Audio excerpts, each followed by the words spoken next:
Well, good morning then. My name is Kathy Rades. On behalf of Pastor Teresa Soto, musician Susan Keiter, producer Vincent Rains, and others on the worship team, welcome to worship service with First Unitarian Church of Oakland. Please turn your camera off while we begin our service and light our chalice and candles. This will allow us to begin in a quiet space. We will turn our cameras on to greet one another a little bit later in the service. Please note we are recording this service, so if you don't want to be in the recording, please keep your camera turned off. For best viewing experience, we recommend that you make certain you have the up-to-date version of the Zoom app on your computer. And now, as a member of your Board of Trustees, I want to give you yet another welcome and just say that we're glad you're here. We are an intentionally multi-generational, multiracial, multicultural, inclusive, and anti-oppressive religious community. You are welcome here. We invite you to fill out the guest connection card that you will see in the chat. We want to be able to support your exploration of what's available in our community that interests you and how you might participate. Welcome. Now, before we begin our worship service, we have a few reminders, and we will start with a special request video from our UU office at the United Nations. Happy UN Sunday from the UUA office at the United Nations. Since our office was created in 1962, Unitarian Universalists have held a prominent place at the UN, advocating for UU values on the global stage. By engaging every day with member states and agencies and speaking out in defense of human rights and to protect our planet, our UU office has become a force to be reckoned with at the UN. We're working right now to mobilize a coalition within the UN community to address the global prevalence of violent repression of political opponents, minority groups, and others by increasingly militarized police forces. We know that only through collaboration and mutual support can our world address the most pressing issues of our time. For instance, the international community must come together to solve global problems like climate change.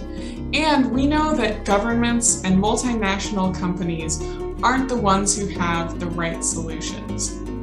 Solutions must come from communities that are most impacted by the changing climate. And our office at the UN is proud to be able to help representatives of those communities get access to attend international gatherings, like this November's UN Climate Change Conference in Glasgow, so that their perspectives can be heard at the decision-making tables. None of this would be possible without the generous support of Unitarian Universalists. The UU office at the UN relies on congregational and individual donations to continue its work. Please donate generously to sustain this important presence at the UN. Congregations with at least 5% of their members donating at a supporter level of $60 or more are on their way to achieving the 6th Principal Congregation Award. You can donate through text or online. To give by mobile phone, simply text UN Sunday to 51555. To give online, go to giving.uua.org/UU@UN. Thank you so much for your generosity. Your gifts can truly make a global impact.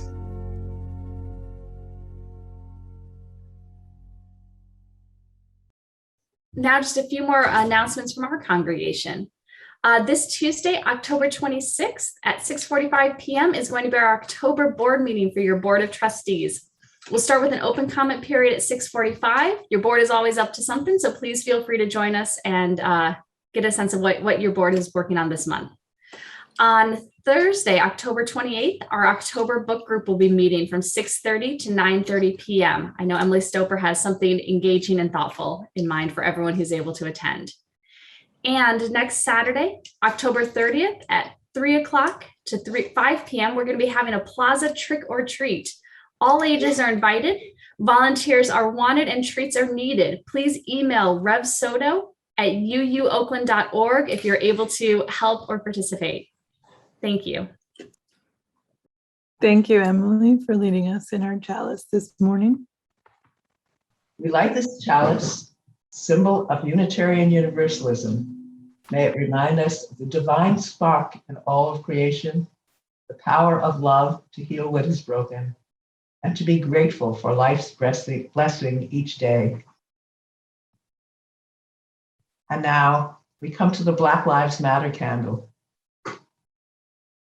We light this candle in solidarity with the Black Lives Matter movement and work for the day in which Black lives are treated equitably with dignity and justice. And now we have our peace candle. This peace candle holds the grief of police violence against Black people and of all the terrible violence of crime and war in this world. We must remember that darkness cannot drive out darkness. Only light can do that. Now, I should introduce myself. I'm Emily Stoper, your worship associate for today. And now's the time when we welcome each other to this service. So please unmute your microphones, turn on your screens, and greet your neighbors.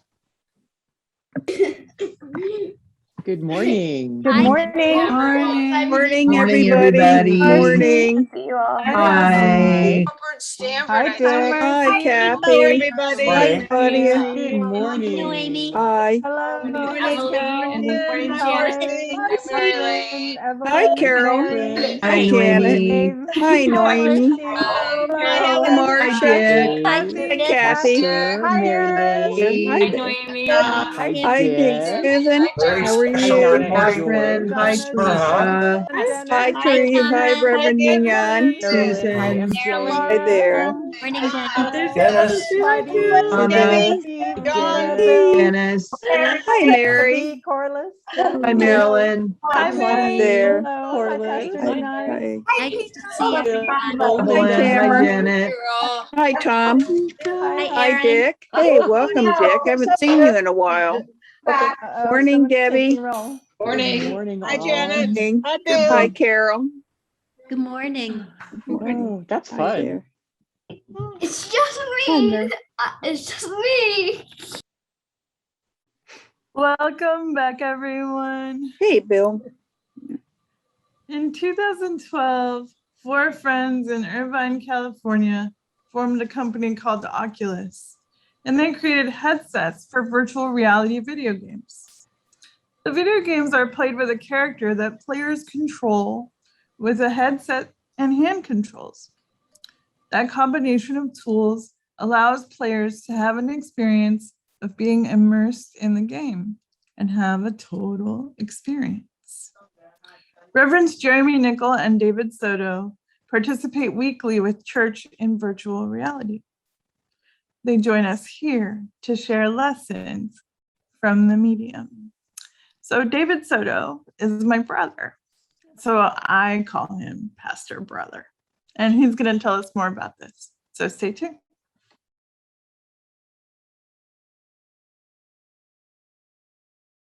Good morning. My name is Reverend Teresa Soto. I'm the lead minister at the First Unitarian Church of Oakland. I'm here with Reverend Jeremy Nickel, the founder of Evolver, and Reverend David Soto, who's my brother and the founder of VR Church. And today we want to talk about some different aspects of cultivating a relationship across space, across technology, and across difference and sameness. So welcome to our guests, and we'll start with our first question. How did you first get interested in virtual reality, and what has it taught you for ministry in pandemic times? I've always been interested in tech. My family was really involved in computer business and video company when I was growing up. And I was also always extremely spiritually curious. I grew up in a UU congregation in Newton, Massachusetts, and really benefited from the resources that I got there and the conversations I was allowed to have. Never really found much space for those two things to come together, my spiritual interest and my technical interest. But I was always trying to put them together. And I think when I found virtual reality is probably 5 or 6 years ago, really in the very early stages of this new generation of virtual reality technology. it struck me as a place that was far enough outside the bounds of expectations that I could create a community that would be really radically different in terms of what people expected from a spiritual community. But the key for me with VR was anytime I saw people in the goggles, they left and they said, really, I felt like I was with that person. I felt like I was physically sharing space. And I heard some comment like that over and over again. And finally, like, I'm not the smartest guy, but the light bulb eventually went off. And I was like, people feel like they're together in VR. And that's a really important component for spiritual community. It's really different than what we're doing right now. I don't think you could have a whole community in 2D like this. So that was what piqued my interest. What about you, Rev Soto? Yeah, I mean, everything that you said mirrors my experience. When I first tried virtual reality in 2016, I wasn't thinking church or spiritual functions. It was just more like games and experiences, and I came into the spaces just blown away because I started meeting people in VR. I've never had that happen before in the AltSpace VR platform. And walking up to people, there's that 3D sense of presence that resembles the physical world. Someone's talking over here, and you'll turn and look, and so there's all this serendipitous interaction. So we both probably have our formal side of our events, but man, the before and after is just as valuable. Just those conversations, catching up with people in that 3D sense of space. And so people that haven't tried VR maybe tend to be at question whether you can have relationships, can you have camaraderie, all those types of things. And then what we've discovered very quickly is absolutely, and at a very deep level too. Specifically speaking, people feel comfortable. So one criticism people say is, well, there's the avatar, the digital expression. Aren't people going to be fake? But really, we found the opposite to be true. Because of the avatar, people are more authentic. They don't feel judged. There's that little layer of protection in front of them. But I think that serves the relationships that we have. And so it's not fake. It's very real. And we can get to the heart of the matter very quickly. So these, we're talking about the formal side of what we do. But really what we're boiling it down to, what Reverend Jeremy and I do, is community at the end of the day. And at the end of the day, that community is very close, connecting, and just as powerful as you would have in the physical world. And it's not we're better than the physical world, or it's not the physical world's better than the virtual. It's just they both are. And in that context, they're both very beautiful and have their place. Thank you so much, friends. I'm also just wondering if you'd be willing to share with us an example of something that happened in virtual reality that you think people should know about. Gosh, that's hard just because there's only about a million possible answers. There's so many options. The first thing that comes to my mind is, it's death, something extremely real. One of our community members last year, were actually just 2 weeks short of the 1 year anniversary. She was a real huge part of our community, and she suddenly died. It was not a long, drawn out, expected process. She was with us one evening, and the next day we learned that she had passed. And we didn't know how. It was the first time we had been through such a thing. And to see the community come forward with all the same needs as an in real life community, we had a memorial service. We created worlds to dedicate to her, that had images of things she had created and images of her. And she's someone that we still talk about and remember all the time in our community gatherings.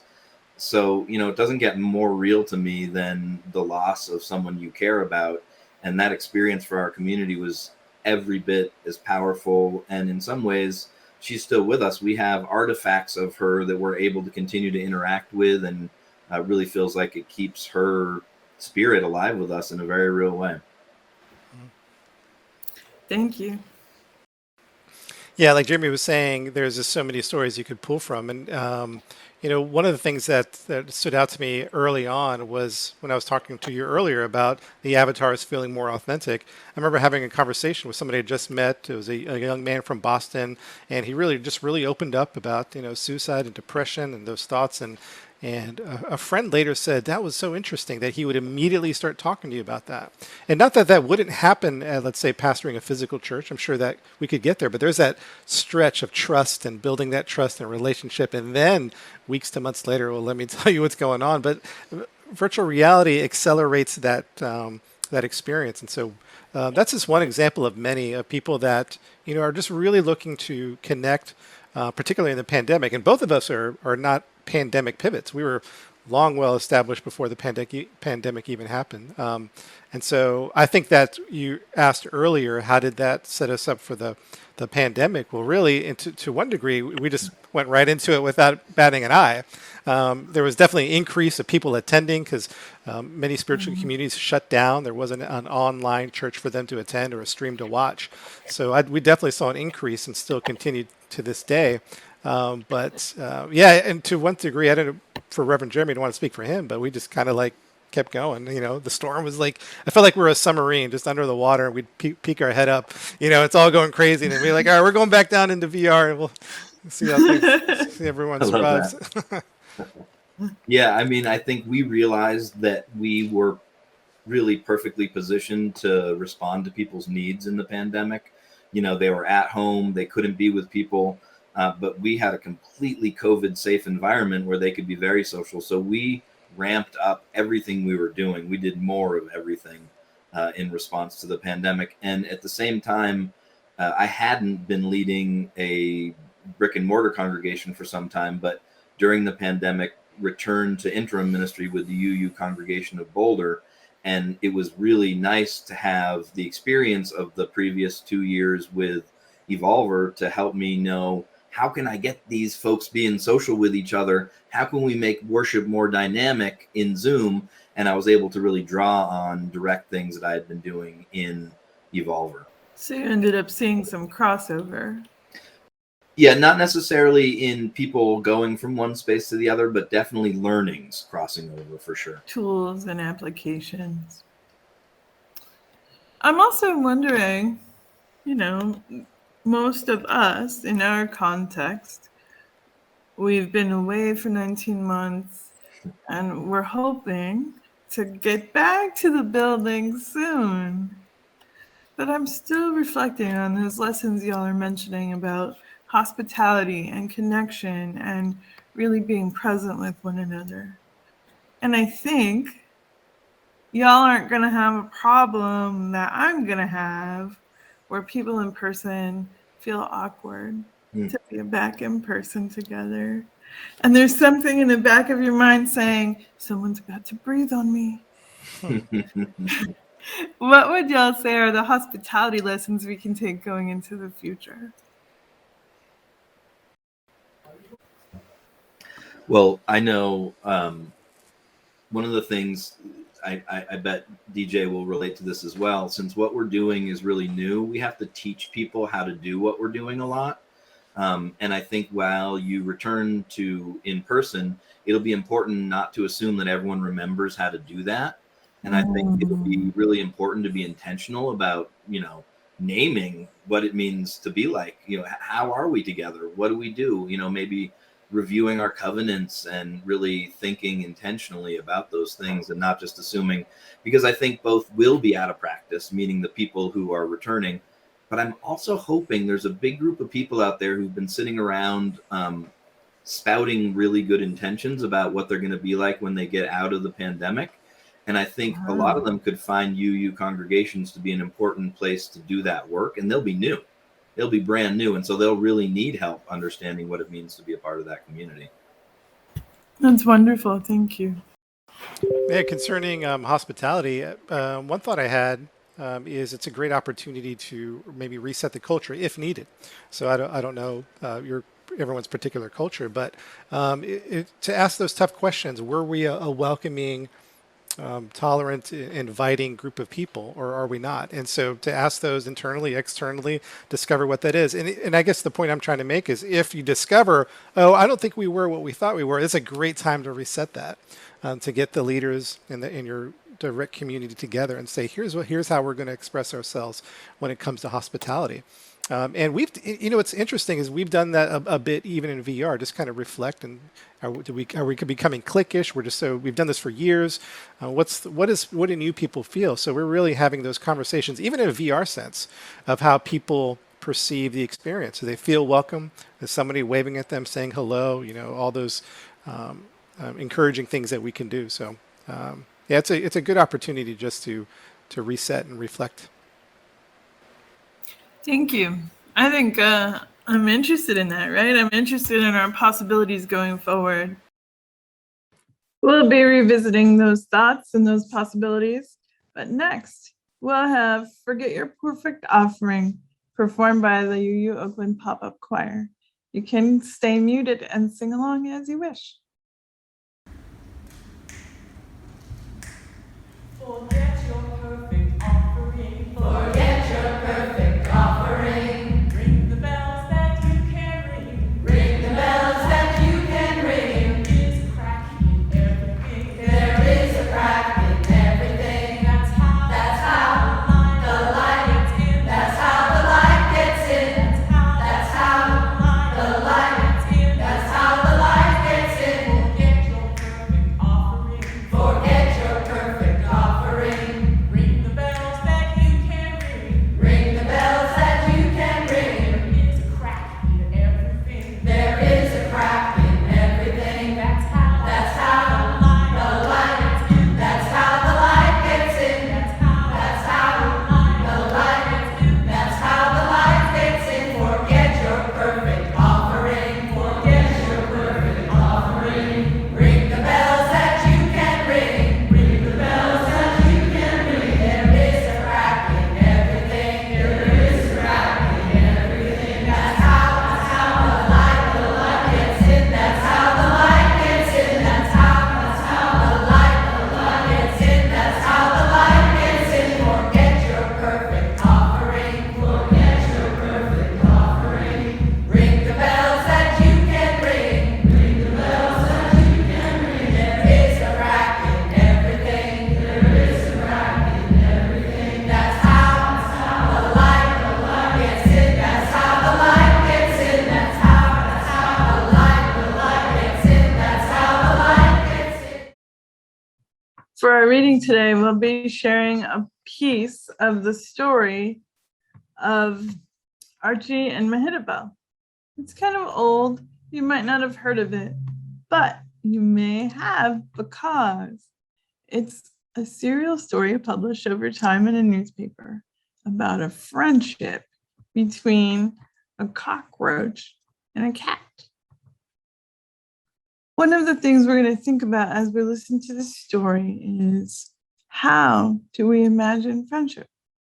Imagine cultivating it. Imagine unlikely friendship.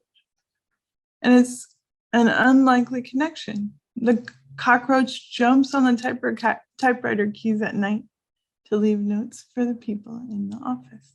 Let's hear more. Don Marquis was a skilled humorist. He introduced popular characters like Archie the cockroach and Mahitabel the alley cat. Archie types messages to Don in lowercase letters. He's unable to activate the typewriter shift mechanism. And Mahitabel is a free-spirited alley cat. Anyway, I wanted to share a poem, The Coming of Archie. Expression is the need of my soul. I was once a vers libre bard, but I died and my soul went into the body of a cockroach. It has given me a new outlook on life. I see things from the underside now. Thank you for the apple peelings in the wastepaper basket, but your paste is getting so stale I can't eat it. There is a cat here called Mahitabel. I wish you would have removed. She nearly ate me the other night. Why don't she catch rats? That's what she's supposed to be for.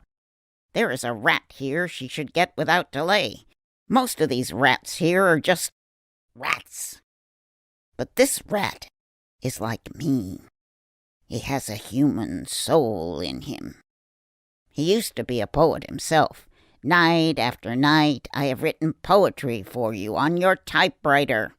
And this big brute of a rat, who used to be a poet, comes out of his hole when it is done, and reads it, and sniffs at it. He is jealous of my poetry. He used to make fun of it when we were both human. He was a punk poet himself, and after he has read it, he sneers.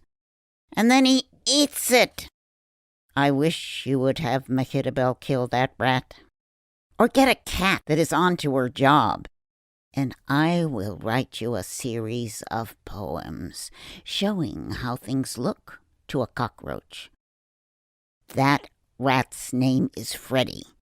The next time Freddy dies, I hope he won't be a rat, but something smaller. I hope I will be a rat in the next transmigration, and Freddy a cockroach. I will teach him to sneer at my poetry then. Don't you ever eat any sandwiches in your office? I haven't had a crumb of bread for I don't know how long. Or a piece of ham. Or anything but apple parings. And paste. Leave a piece of paper in your machine every night. You can call me Archie. Jane Beverly. Thanks for joining me. I rather enjoyed that, and I hope you did too. Now we're grateful to have Emily Super offer a reading. Reading is the Ahafta. The Ahafta is a portion of the Jewish liturgy. It comes right after the Shema, which is a statement that God is one. And then after that, God gives a series of exhortations. This version of the Ahafta is actually a poem by Aurora Levins Morales. Say these words when you lie down and when you rise up, when you go out and when you return, in times of mourning and in times of joy. Inscribe them on your doorposts, embroider them on your garments, tattoo them on your shoulders, teach them to your children, your neighbors, your enemies. Recite them in your sleep, here in the cruel shadow of empire. Another world is possible.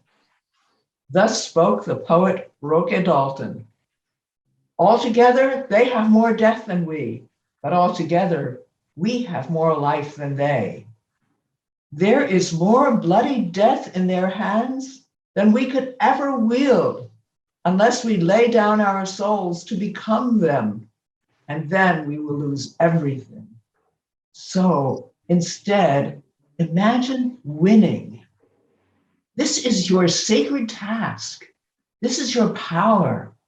Imagine every detail of winning, the exact smell of the summer streets in which no one has been shot, the muscles you've never unclenched from worry, gone soft as newborn skin. The sparkling taste of food when we know that no one on earth is hungry, that the beggars are fed, that the old man under the bridge and the woman wrapping herself in thin sheets in the backseat of a car, and the children who suck on stones nest under a flock of roofs that keep multiplying their shelter.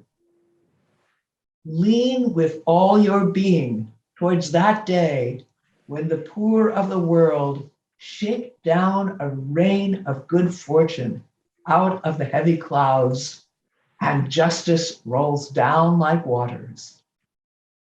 Defend the world in which we win as if it were your child. It is your child. Defend it as if it were your lover. It is your lover. When you inhale and when you exhale, breathe the possibility of another world into the 37.2 trillion cells of your body, until it shines with hope. Then imagine more. Imagine rape is unimaginable. Imagine war is a scarcely credible rumor. That the crimes of our age, the grotesque inhumanities of greed, the sheer and astounding shamelessness of it, the vast fortunes made by stealing lives, the horrible normalcy it came to have is unimaginable to our heirs, the generations of the free. Don't waver.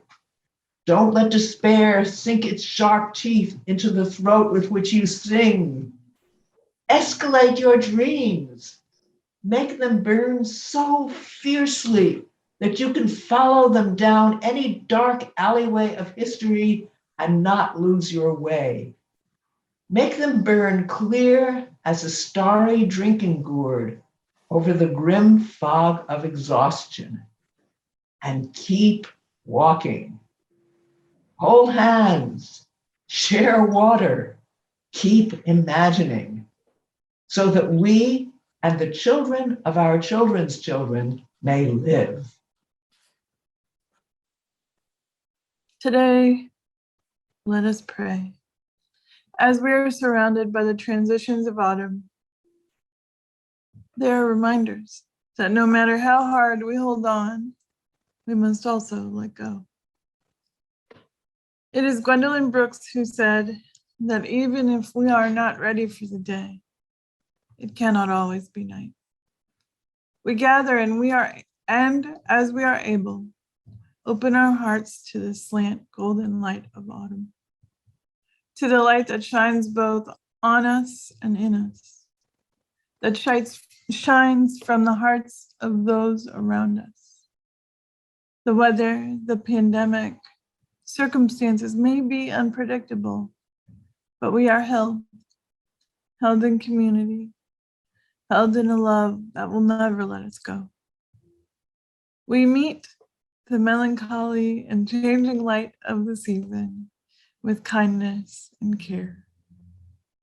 For the grief and losses we carry, for the challenges we shoulder, for the blessings yet up ahead, for the love that we hold and the love that we share, light to the world. For all these things, we give thanks and say, Amen. Now I welcome Susan Keiter.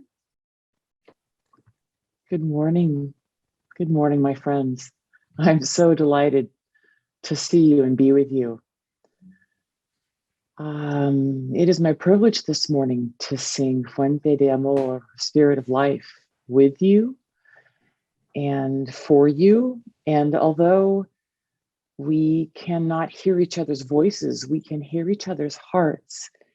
Singing produces oxytocins in our brain. It's called the happy chemical. And I invite you to sing, and while you may only hear your own voice, know that the stars, the trees, our hearts, our spirits hear each other's voices, and that in this way we are in community together until it is safe for us to be in person, and even more so to sing in person, which someday we will be able to sing together. Until then, I invite you, while muted, to sing and lift your voice in song.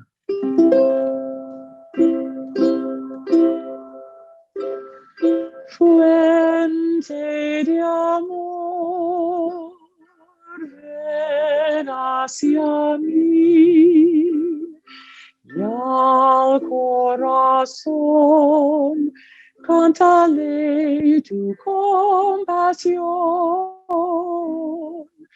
Sopla volar, sube en la mar, hasta moldear la justicia de la vida. Arraigami,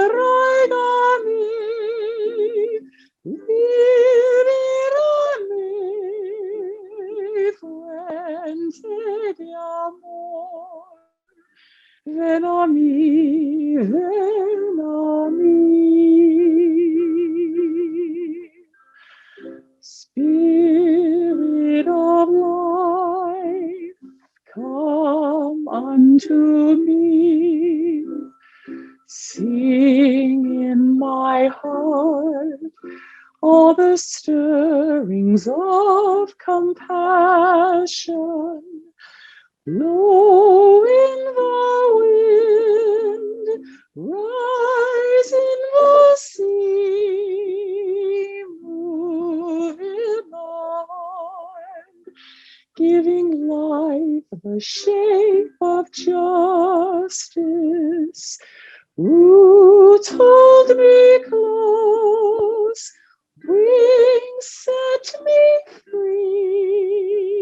Spirit of life, come to me, come to me.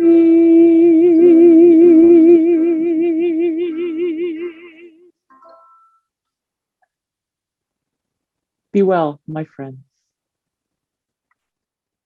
Thank you so much, Susan. It's beautiful to experience it in Spanish as well.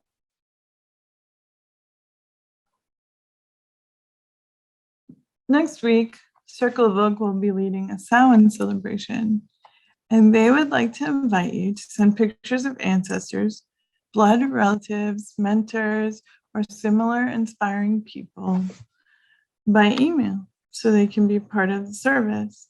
They'll be part of a montage to honor ancestors during the service.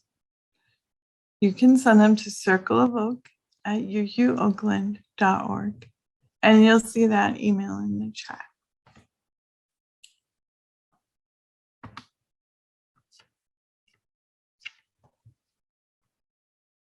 Curtis Hickman is a white illusionist and technologist at a place called The Void. It's an immersive experience of entertainment and storytelling.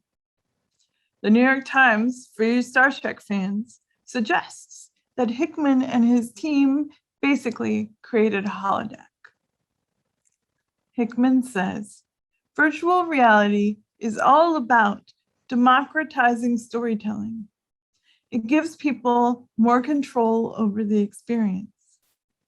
Instead of trying to force a story upon you, we try and give you this huge playground through which you will create stories that you then will share through this medium.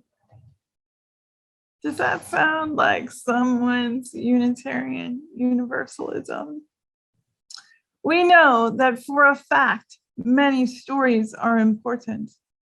This has been true even during this time when we have been apart in our physicality, not in our values, not in our care, but definitely in our persons. We affirm a range of beliefs and traditions as the sources of Unitarian Universalism, ranging from direct experience to world religions, to earth-centered traditions, to much more.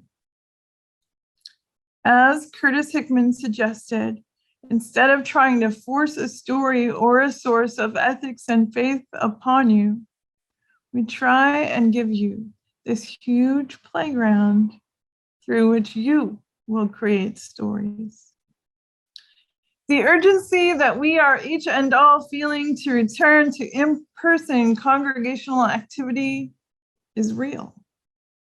And just as students of all ages returning to in-person classes have had to make adjustments, we, people of every age, returning to in-person congregational life, will have to, as Pastor Brother says, reset our expectations. 72% of parents are worried about their kids' social skills development as they return to in-person school. That includes everything from remembering basic manners and managing everyday interactions like making conversations, meeting new people, sharing, staying quiet for long periods, waiting for their turn, and saying please and thank you. Does that seem relatable? For us as a congregation, it's not simply a question of please and thank you, but also the meat and potatoes or rice and beans of our shared covenant as a congregation. Cultivating relationships is about how we will express our care and connection. So the reflection on some church experiences that will continue online long after we have returned to the building gives us some insight about how we can continue and even amplify the work of our vision and mission. It will be important for us to suppose not that we already know how congregational life will go, but rather that we most will be willing to adapt to the people around us and their needs, their gifts, and their possibilities. To get children accustomed to a new environment with potentially different rules and expectations, K-6 school counselor Carrie Powers suggests changing the rules of a familiar game. For instance, if you're playing Candyland and draw a purple card, compliment the person to your left, and so on. It is not just kids, it turns out, that will have to do adapting to a new world. One example of how we are together and what it will mean to be in community with infants, babies between the ages of 0 and 1, is part of this conversation. You are an affectionate, beautiful community when it comes to celebrating and relating with the babies who come to their congregation and their families. You can imagine wanting to hold the baby. According to the Mayo Clinic, babies under 1 might be at higher risk of severe illness with COVID-19 than older children. This is likely due to their immature immune systems and smaller airways, which make them more likely to develop breathing issues with respiratory virus infections. For infants who are part of the First Unitarian Oakland community and their families, we will take a variety of precautions. One of them will be that there is a place in Hamilton Hall where families can sit with their infants and be socially distanced from adults not in their pod. How is that one of the seeds of your message, Reverend Soto? We come to church to be inspired. Yes, yes, yes, we do. And where I would like to lead you in this moment is to the inspiration in that chair, where we would normally express love by coming closer, by touching more. In this case, we adapt our expression of love to be a love that leaves space so that people with different needs can be cared for. Yes, you see, Unitarian Universalism has at times been more and less skilled with offering this kind of haven than a movement of ethics and spirituality should. This should be easy. This should be exactly what we're focused on. Reverend Nancy Palmer-Jones and Karen Lynn sum up one such moment when the welcome, when the care could have been better in discussing the Black empowerment issue in Unitarian Universalism going back to 1969. At the 1969 General Assembly, a third of the attendees, come back with me in time, are people of color. White Unitarian Universalists' active engagement in the civil rights movement of the 1960s has thrown open the doors to the predominantly white religion, and people of color have resonated with its commitment to progressive action. Together, these congregants have helped to reshape Unitarian Universalism into a much more diverse association. The GA vote the year before to allocate $1 million of the UUA's budget to the Black Affairs Council has energized many. But it has also generated opposition. The agenda for the 1969 General Assembly includes a motion to allocate money to Black Affairs Council's rival, Black and White Action, an integrated organization, as well as to Black Affairs Council. The proposal reads, to Black Affairs Council and its supporters as Unitarian Universalism splitting its focus among conflicting approaches to Black empowerment, and thus failing once again to fully support its African American leaders. Splitting, failing to support. Anger, grief, and fear break the delegates into factions with different ideas about how to proceed. Dr. Sanyika, then named Hayward Henry and chair of the Black Affairs Council, leads a walkout. Hundreds of African American delegates, other people of color, and many white allies leave the building. For some, that departure lasts only a little while. For example, Bill Singford was away after the Black empowerment issue for about 15 years. For many, like Dr. Sanyika, now a Presbyterian elder, it lasts a lifetime. The possibility of multiracial, multicultural, beloved community on a large scale within Unitarian Universalism recedes. The intersections of the 1969 walkouts with this moment in time, are various. They include that we are coming back to a different manifestation of community, in person, breathing the same air. But part of the reason I wanted you to imagine entirely different communities still happening when you have been online by a choice that is not entirely your own is that our expression of community, including physicality, is going to continue to transition and change. COVID-19 created those walkout conditions for all of us. And we return to a community under construction. Unitarian Universalism itself is examining the question, what kind of movement do these times require us to be? What are the relationships we are cultivating in our future?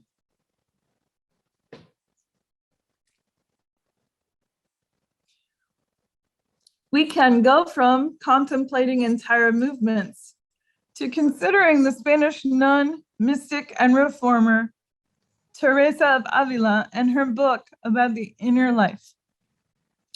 It's called The Interior Chasm. White Harvard theology professor Stephanie Paulsell thinks of it this way. It might seem counterintuitive to read an account of an inward journey to think about a journey back out into the world. But Teresa always seems to be looking in both directions at once. The whole point of the journey inward, she writes, is to make ourselves fit for service to our neighbor. The whole point is to love more. Can we allow our central takeaway from the pandemic to be that we are a people who, through the hard times and in the end, love more? I hope the answer is yes. Refamiliarize yourself with the promises we make with one another as a congregation. Reflect on what loving more means in your daily life, in your congregational practice. A good place for this reflection to start is with our congregational covenant. A covenant, our website states, is a set of promises we make to guide, strengthen, and deepen our relationships. We rely on our church covenant to nurture and support our congregational life. I'm going to go ahead and show it to you.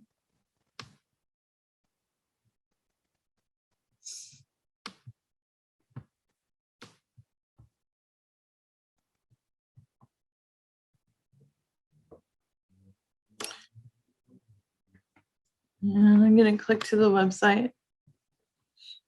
In the spirit of love and in service to our shared commitment to build an intentionally multi-generational, you can read along with your microphone off as I go. multi-generational, multiracial, multicultural, anti-oppressive religious community. We covenant to, let's just read the verbs: encourage and grow, work, listen, value, speak, uphold, engage, give, and offer. And you know that if we leaned in more, we would find even more opportunity for that digging in, for what it means to practice together.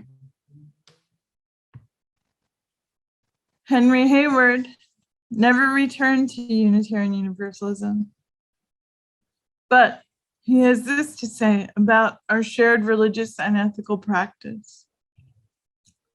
Unitarian Universalism at its finest and at its best is an instrument to transform humanity so that it can evolve to its highest level of consciousness and potential. At its best. And it must constantly be vigilant to denounce all forms of human oppression, exploitation, degradation, domination, and control in any form that it comes. Unitarian Universalism at its best is a transformative agent for justice and liberation and peace in the world. At its best. But it can't do that if it marginalizes humanity. If it leaves anybody out at the table, you cannot fulfill that mission. You cannot fulfill that mission by being partial to some and not fair with all. Justice and equity must define who you are and what you do with who you claim to be. Because it's not just saying what you believe that matters. It's what you do with it. And this is where we're at. We're on the threshold of so many things. Do you remember when we had my installation as your lead minister and we shared a ceremony that included eating some of the same things together, even though we were separated over the miles? In Charlotte, North Carolina, Temple Beth El was closed during the pandemic, but kept congregants in touch through holiday. Volunteers baked over 900 loaves of the bread, which were delivered to homes so worshipers could share them over a Shabbat meal. There will be no returning to normal after the pandemic, says Rabbi Dusty Kloss. There were people who went home and may never come back to the sanctuary. They may just pray from their couch. It's up to us to make sure they have the opportunity. A Pew Research Center survey of US residents last summer found that 92% of people who regularly attend in-person services expect to continue at the same or higher rate, while 7% say they will attend in-person service less often. And we know this is normal. People choosing is part of what it means to be human. We also choose. We choose one another. We choose to return to a vision that we cannot yet completely define. We choose to lean in to learning spaces and growing edges. After all, Dr. Sanyika also said, Unitarian Universalism is still under construction. You have a long ways to go, so don't be infatuated with yourself, please. We can take that good-naturedly, right? Telling the truth. I close with words from beloved ancestor and leader in Unitarian Universalism, Elandria Williams. We are part of the connective tissue that holds together the legacy and future of our faith. We are church across the street, AYS, YRUU, Youth Cons, Journey Toward Wholeness, Groundwork. We are the children of freedom fighters, visionaries, and radical liberal theologians. We are the phoenix rising out of the ashes of the McCarthy era and the civil rights, women's, and queer liberation movements. We are the survivors and beneficiaries of youth-led and youth-focused beliefs and programming that encouraged us to be change makers, boundary pushers, and institutionalists at the same time. We are and will be ministers, religious educators, congregational presidents, organizers, and social change leaders that our faith has led us to be. We wear our faith as tattoos on our bodies and in our hearts as testaments to the blood, tears, dreams, and inspirations of our community ancestors and elders. So are we all, connected tissue, connected hearts. Let us make it so.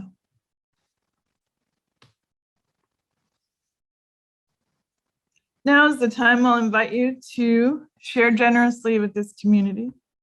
This religious community exists by its mission, as a fire exists by burning.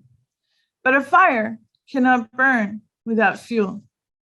And it's the time, the energy, the imagination, the vision, creativity, and compassion that fuels this mission to nurture and sustain a welcoming, inclusive, and diverse liberal religious community that transforms lives and serves the world.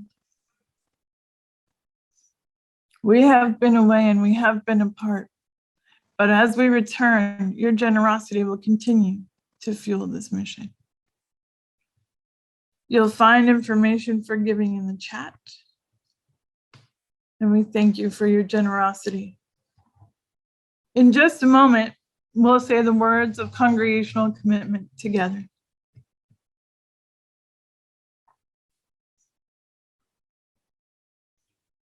To the work of the church, which is weaving a tapestry of love we call community, we dedicate ourselves and these, our offerings. Thank you for your gifts.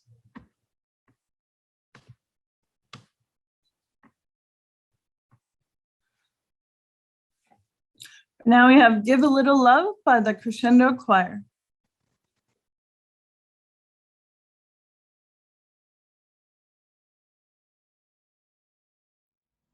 We've got to give a little love, have a little hope, make this world a little better. Try a little more, harder than before, just do it, we can do it together. Oh, we can really make it better. Oh, la, la, la, only if we try. Oh, we can really make it better. Oh, la, la, la, only if we try. Living in this crazy world, so caught up in the confusion, nothing is making sense for me and you. Maybe we can find a way, there's got to be solution, how to make a brighter day. What do? We've got to give a little love, have a little hope, make this world a little better. Try a little more, harder than before, just do it, we can do it together. Oh, we can really make it better. Oh, la, la, la, only if we try. Oh, we can really make it better. Oh, la, la, la, only if we try. Only if we try. Only if we try.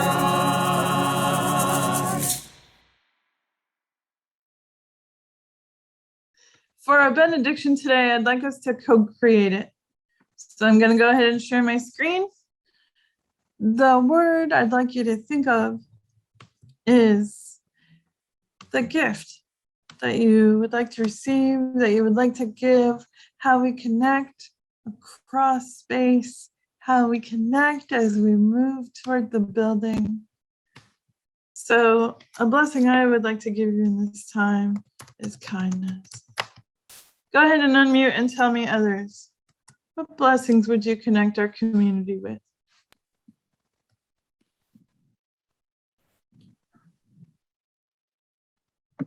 Love, Understanding. Understanding. love, Hope. Patience, fearlessness, patience with the unknown. Empathy. What was yours, Claudine? fearlessness, Hope. What was yours, Dennis? Empathy. Empathy. Hope is twice. That's okay. We need a lot of it, right? courage, Courage. What else? compassion. Compassion. I Mhm. really do understand. Not Remembrance. but Food. like Curiosity, not clearly Curiosity. chronic. Friendship. Friendship. Mhm. Food. Joy. Joy. Openness. Openness. Music. Spell it with one P. Music. There was one more. What was it? Persistence. Persistence. Generosity. Generosity. dedication, Dedication. Oops. Love. Love. Faith. Faith. What other blessings? Food was one, right? Yeah. Flexibility. Flexibility. Let's put it right there. Generosity. Generosity. Community action. Mhm. Community action. I'm going to do it without a space. versatility, Humor, yo. Remembrance. Versatility. Commitment. Mhm. Looking good. Last one. Service. Serve. Mhm.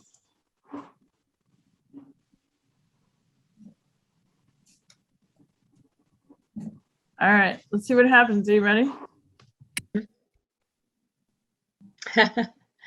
There it is. You're right. Mhm. Wow. Take an easy, smooth breath. Community, you are beloved. You are beautiful. You have within you everything you need, even as it unfolds during this time. These are the blessings you offer each other. Look at them. They are wonderful. And when you don't have them, it will be like that cup of sugar that you borrow from a neighbor.